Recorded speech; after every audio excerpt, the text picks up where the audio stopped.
Aggregating data is usually the first kind of analysis you perform in order to summarize the data and get a feel for it as a whole. One of the first things you might want to ascertain is how many records are in the dataset. This is known as the count. Now you can calculate the count for any kind of column, not just numeric columns. It just tells you how many rows there are. For categorical data, you might want to calculate something called the distinct count, which counts how many distinct values there are. In this case, the dataset includes sales data for 7 discrete days of the week. The total, or sum, is a common aggregation of interest. For example, Rosie could calculate a total for each numeric field in this 2-week period.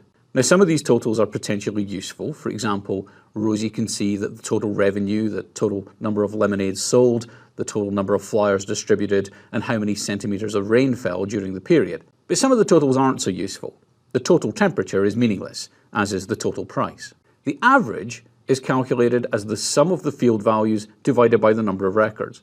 And with a few caveats that we'll explore later, it gives us a good idea of a typical value for the field within the dataset as a whole. The minimum is the lowest value in the dataset for a given field. For example, Rosie can see that the lowest daily income from lemonade sales was $3. Conversely, the maximum is the highest value for a given field in the dataset. The most money Rosie made in a single day was $9. Now there are many more kinds of aggregation that you can calculate, but these are some of the most common ones. When your dataset includes categorical values, it's common to group the data by categories and calculate subtotals for numeric values. For example, Rosie's data includes numeric measures for multiple weekdays, and you might be interested to see if there are any differences in aggregated values depending on the day of the week. You could calculate the average temperature and rain and the total flyer sales and revenue for each day to define categorized subtotals, and then calculate the overall grand totals like this. When there are multiple categories, you can group them into hierarchies to get multi-level subtotals. For example, Rosie tried 2 different prices when she sold her lemonade. On some days she charged 30 cents, and on other days she charged 50 cents. We could group the data to show us subtotals for these different daily price points. And within those groups, we can then break the data further down into the weekdays. Looking at this data, we can clearly see that the total revenue is higher for days when the price is 50 cents. Even though Rosie actually sold more lemonade on days when the price was 30 cents. And on Fridays, Rosie actually sold more lemonades when the price was higher, despite distributing fewer flyers. You can learn a lot by examining tables of data and creating aggregations. It's generally easier to identify and explore trends and relationships in your data by creating visualizations, variously referred to as graphs, plots, or charts. Here's a simple line chart that shows the values for daily revenue over a 2-week period. The chart plots the daily revenue figures as points and then joins the points to form a line that indicates the changes in values along the horizontal axis. We generally refer to the horizontal axis on a chart as the x-axis.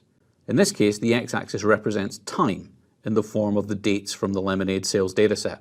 You can also see that the chart includes an axis label identifying the axis and individual markers, sometimes called tick labels, for the date points. The vertical axis is usually referred to as the y-axis, and in this case it represents the revenue values. Again, it's indicated by an axis label and the labels for the values scale. The chart also includes a legend identifying what the line represents. This can be essential in charts that contain multiple fields or series. And finally, the chart also includes a title to make it clear what the visualization shows. It's generally good practice to include as many of these elements in your chart as necessary to make it obvious what the chart represents. Here's another common kind of chart. It's called a pie chart. Now, pie charts don't have x and y axes. Instead, they show categorized totals as proportions of the grand total. In this case, each colored pie slice represents total revenue for a day of the week. And you can see that 18% of Rosie's revenue was collected on a Sunday. Now, statisticians and data scientists don't often use pie charts, but they are very popular in business reports. This is a different way to show the same data. This is a bar chart, or in some tools it's called a column chart.